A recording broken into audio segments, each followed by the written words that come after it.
Hello guys, welcome to star express Tamil. Movies and serial சம்பந்தமான exclusive அப்டேட்ஸ்க்கு மறக்காம star express தமிழை subscribe பண்ணிக்கோங்க. ஆரம்பிச்ச கொஞ்ச நாள்லயே குறைஞ்ச எபிசோட்ஸ்லயே ஒரு பிரைம் டைம் சீரியல் கிளைமேக்ஸ் வரப்போகுது. அது என்ன சீரியல் என்ன சேனல்னு பார்த்தோம்னா விஜய் டிவியில் yearly prime time 6 o'clock telecast ஆகிட்டு இருக்க மகளே என் மருமகளை சீரியல் தான். இந்த சீரியல் லான்ச் பண்ணும்போது நான் பிரைம் டைமில் லான்ச் பண்ணியிருந்தாங்க. அப்புறம் அந்த சீரியலை 6 o'clock மூவ் பண்ணாங்க. மூவ் பண்ணதுலேருந்து டிஆர்பி அவ்வளவா இல்லை. லாஸ்ட் வீக்லாம் பார்த்தோம்னா 1.4 சம்திங்கில் தான் இருந்தாங்க.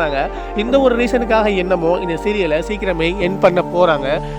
இதில் நியூ என்ட்ரி ஆக்டர்ஸ் யாரும் வர இருக்காங்க அப்படின்னு சொல்லிட்டு நான் லாஸ்ட் வீடியோலேயே அப்டேட் பண்ணியிருந்தேன். இந்த கேரக்டர் வந்ததுக்கு அப்புறம் ஹீரோயின் சேர்ற மாதிரி எல்லாத்துக்கும் ரொம்ப தெரிஞ்ச மாதிரி இந்த சீரியலோட கிளைமேக்ஸ் இருக்கும் அப்படின்னு எனக்கு தோணுது. ஸோ இதுக்கப்புறம் இந்த ஸ்லாட்டுக்கு தான் இப்போது நியூவாக வரப்போகிற நாகின் சீசன் 7 லான்ச் பண்ணுவாங்களோ அப்படின்னு நினைக்கிறேன். ஸோ இதை என்ன நடக்குதுன்னு தொடர்ந்து பார்க்கலாம். இந்த வீடியோ உங்களுக்கு பிடிச்சிருந்தா லைக் பண்ணுங்கள், ஷேர் பண்ணுங்கள். இந்த கிளைமேக்ஸ் பற்றி நீங்கள் என்ன நினைக்கிறீங்கன்னு என் கூட கமெண்ட்டில் சொல்லுங்கள். முக்கியமாக இந்த மாதிரி மோர் அப்டேட்ஸ்க்கு மறக்காமல் ஸ்டார் எக்ஸ்பிரஸ் தமிழை சப்ஸ்கிரைப் பண்ணிக்கோங்க.